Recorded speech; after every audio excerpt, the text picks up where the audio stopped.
حضرت علی رضی اللہ تعالیٰ عنہ نے قرآن پاک کی 4 آیات کے اندر جو ہے نا خیر، برکت اور شفا کا نسخہ بتایا ہے۔ قرآن پاک میں ایک آیت آتی ہے وَنُنَزِّلُ مِنَ الْقُرْآنِ مَا هُوَ شِفَاءٌ وَرَحْمَةٌ لِّلْمُؤْمِنِينَ،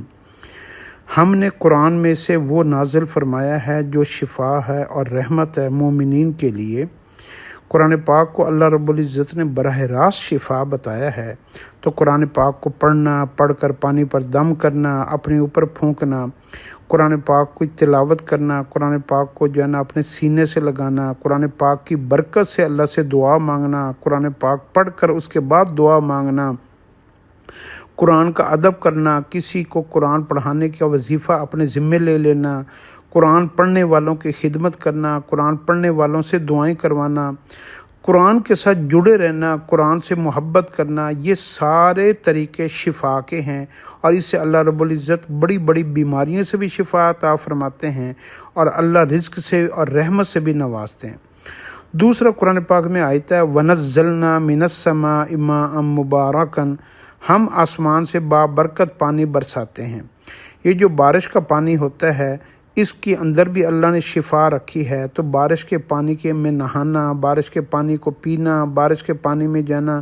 اس کو جو ہے نا وہ اپنی زندگی میں روزمرہ میں استعمال کرنا، تو بارش کے پانی سے آج کل لوگ الجھن محسوس کرتے ہیں۔ پہلے وقتوں میں ہماری مائیں، ہماری بزرگ نانیاں، دادیاں برتن رکھا کرتی تھیں اور بارش کا پانی اس میں جمع ہو جاتا تھا، پھر اس پانی کو وہ پیتی ہوتی تھیں اور اس سے نہاتی ہوتی تھیں۔ تو بارش کا پانی بابرکت ہوتا ہے، تو اس سے الجھن نہ کیا کریں، اس کو اپنی زندگی میں استعمال کرنا سیکھیں، اس کے اندر اللہ رب العزت نے شفا رکھی ہے۔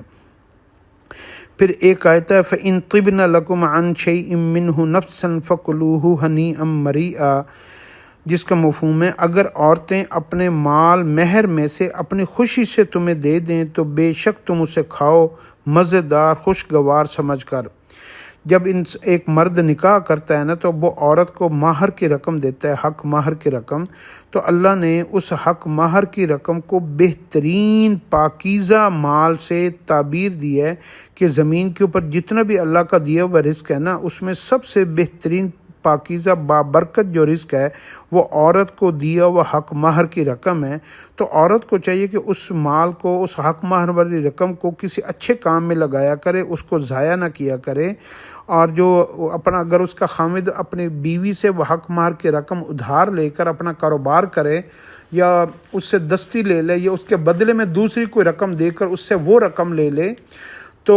اس سے اگر وہ کاروبار کرے گا تو کاروبار میں برکت ہوگی۔ اس سے اگر وہ شہد خرید کر پی لے تو یہ تو بڑی سے بڑی بیماری سے اس کو شفا مل جائے گی، کیونکہ پاکیزہ ترین ایک تو رزق ہوگا، پھر شہد پاکیزہ ترین ہوگا، تو دونوں چیزیں خوبیوں والے ملیں گی تو انسان کے جسم کو اس میں شفا مل جائے گی۔ تو عورت کی مہر کی رقم کو اصل میں یہاں پہ پاکیزہ اور اس کی اہمیت بتانے کی ضرورت ہے کہ اس کی مال اگر عورت، لیکن اس میں شرط یہ ہے کہ عورت خوشی سے دے، زبردستی نہ لیں۔ اگر وہ نہیں دینا چاہتی تو پھر آپ اس سے نہیں لے سکتے، تو وہ بڑا خوشگوار اس کو کہا گیا ہے کہ اس کے اندر مزہ ہے، اس کے اندر شفا ہے۔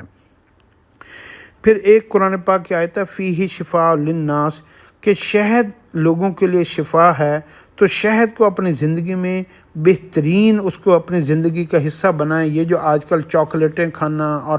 آئس کریم میں کھانا اور عجیب و غریب سویٹ ڈشیں کھانا جس سے جو بالکل پوائزن کی طرح ہمارے جسم میں کام کرتی ہیں، تو اگر آپ نے میٹھے کو بھی انجوائے کرنا ہے، شفا اور قرآن پاک کے وعدے کے اوپر یقین بھی کرنا ہے، تو آپ شہد کو اپنی زندگی کا حصہ بنا لیں۔ آپ کو ہر طرح کی جتنی بیماریاں نا، اللہ رب العزت کے